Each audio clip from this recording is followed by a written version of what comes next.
পূর্বাচলে plot জালিয়াতির ঘটনায় শেখ হাসিনা ও তার পরিবারের বিরুদ্ধে দায়ের করা ৬ মামলার চার্জশিট অনুমোদন দিয়েছে দুদক।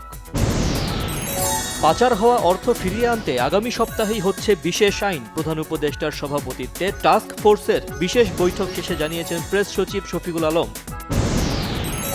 মাগুরায় ধর্ষিত শিশুটির শারীরিক অবস্থার কিছুটা উন্নতি হয়েছে, প্রথমবারের মতো চোখের পাতা নেড়েছে, জানিয়েছেন প্রধান উপদেষ্টার প্রেস উইং।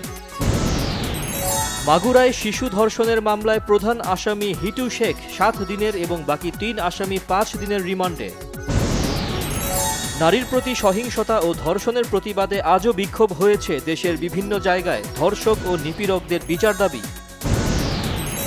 নারী নিপীড়নকারীদের দ্রুত বিচার সুনিশ্চিতের দাবি জানিয়েছে জাতীয়তাবাদী ছাত্রদল। নারী নির্যাতন চলতে থাকলে আবারও রাজপথে নামার হুঁশিয়ারি। প্রতিমন্ত্রীর পদমর্যাদায় শিক্ষা মন্ত্রণালয়ের দায়িত্বে থাকা প্রধান উপদেষ্টার বিশেষ সহকারী অধ্যাপক এম আমিনুল ইসলাম পদত্যাগ করেছেন।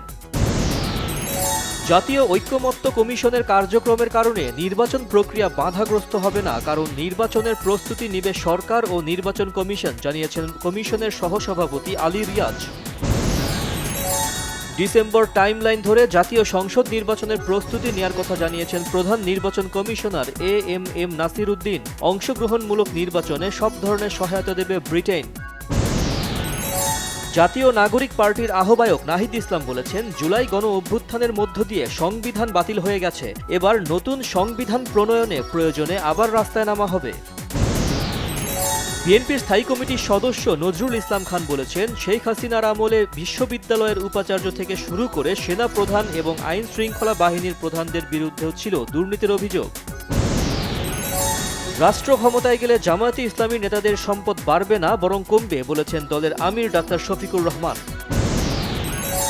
বনানীতে ট্রাক চাপায় পোশাক শ্রমিক নিহতের প্রতিবাদে সড়ক অবরোধ, চালককে ৪৮ ঘণ্টার মধ্যে গ্রেপ্তারের আলটিমেটাম দিয়ে অবরোধ প্রত্যাহার। সাভারের আশুলিয়া থানার নয়ার হাট বাজারে গুলি ছুড়ে ও ককটেলের বিস্ফোরণ ঘটিয়ে স্বর্ণের দোকানে ডাকাতি, দোকান মালিক দিলীপ দাস নিহত।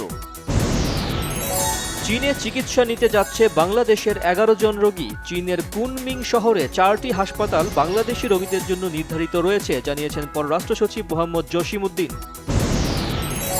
গরমের কথা চিন্তা করে এবার ছেলেদের ঈদের পোশাকে গুরুত্ব পাচ্ছে টি শার্ট ও পোলো শার্ট। এসবের স্টাইলেও এসেছে নজরকাড়া পরিবর্তন। কানাডার নতুন প্রধানমন্ত্রী নির্বাচিত হয়েছেন মার্ক কার্নি। এর মাধ্যমে শেষ হতে যাচ্ছে জাস্টিন ট্রুডোর অধ্যায়। টানা ২ জয়ের পর তৃতীয় ম্যাচে গাজী ক্রিকেটার্সের কাছে পরাজিত ধানমন্ডি ক্লাব। ৬৯ রানে অল আউট হয়ে রূপগঞ্জের কাছে ১০ উইকেটে হার শাইনপুকুরের।